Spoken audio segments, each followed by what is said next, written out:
Okay, hello students and welcome to our first flipped classroom. Today we're going to be talking about progressive forms of modals, and this is connecting to chapter 10-5 in our Azar book. Okay, so hold on. Do you hear that? I think I hear something kind of strange. Can you listen for a moment?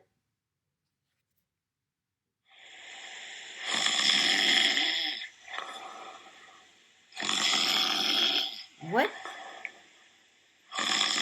What is that? What is that sound?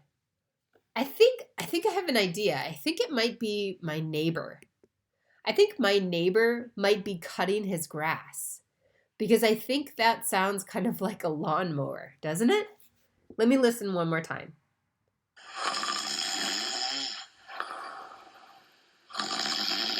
Wait,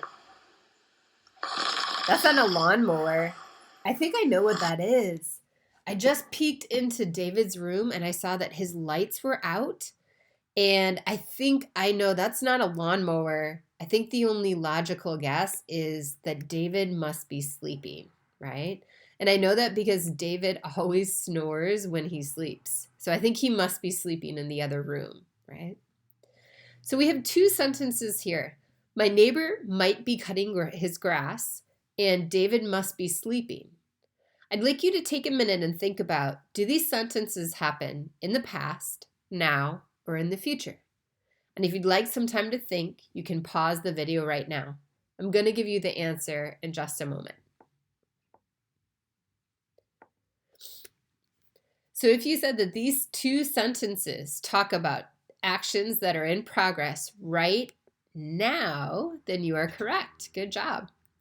We can look at the modal and the verbs that follow the modal that tell us what time they are happening. For example, be cutting and be sleeping. They both start with be and they use verb ing. This tells me this is a present progressive tense after a modal. For example, if I say I am sleeping, it means it's happening right now, right? I am sleeping. So after a modal, we use the verb be in the base form to use present progressive to talk about right now. In other words, we use the subject first. We use a modal like must or might or could. We use be, and notice that we don't use am, is, are. We don't use other forms of the verb be. We have to use be because it's in verb base. After a modal, we use verb base.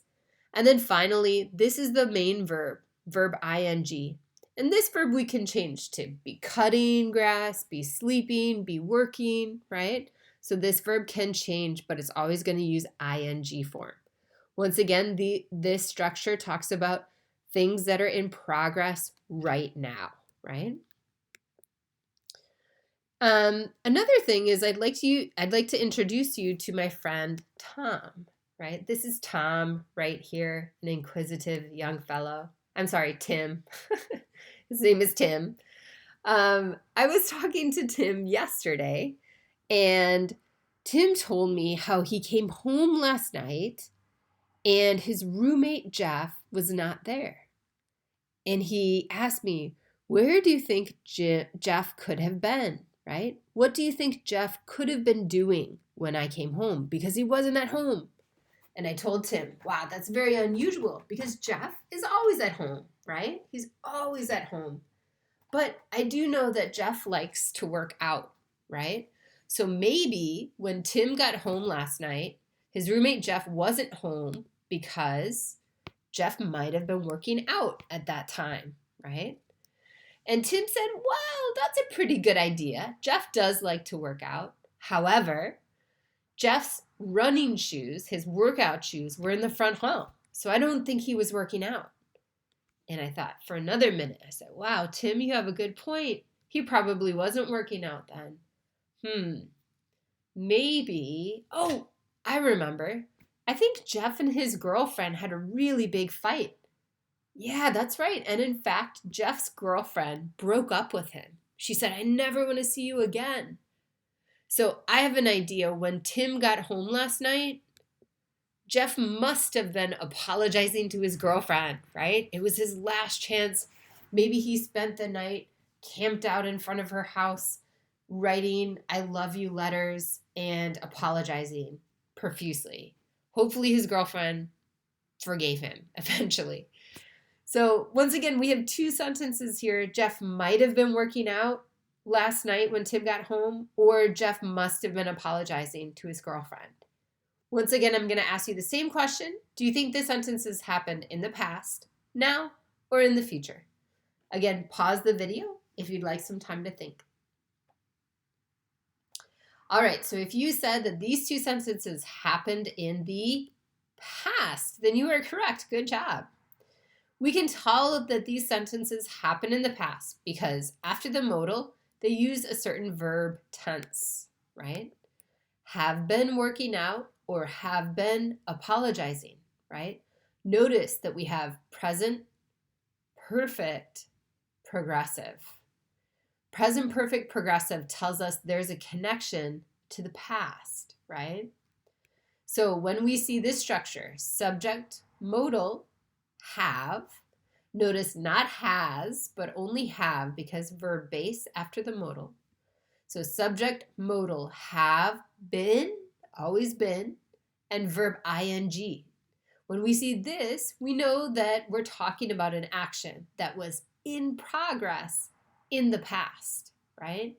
When Tim got home last night, maybe Jeff must have been apologizing. He wasn't finished apologizing at this moment. He was apologizing at the very moment that Tim opened the door and walked into his apartment, right? All right, so we have covered two ways of talking about progressive forms of modals, right? This one is in the past. The one that we talked about in the last slide is in the present, right? So remember this, okay? We're going to go back now and do a quick exercise. I have two conversations for you here, number 1 and number 2.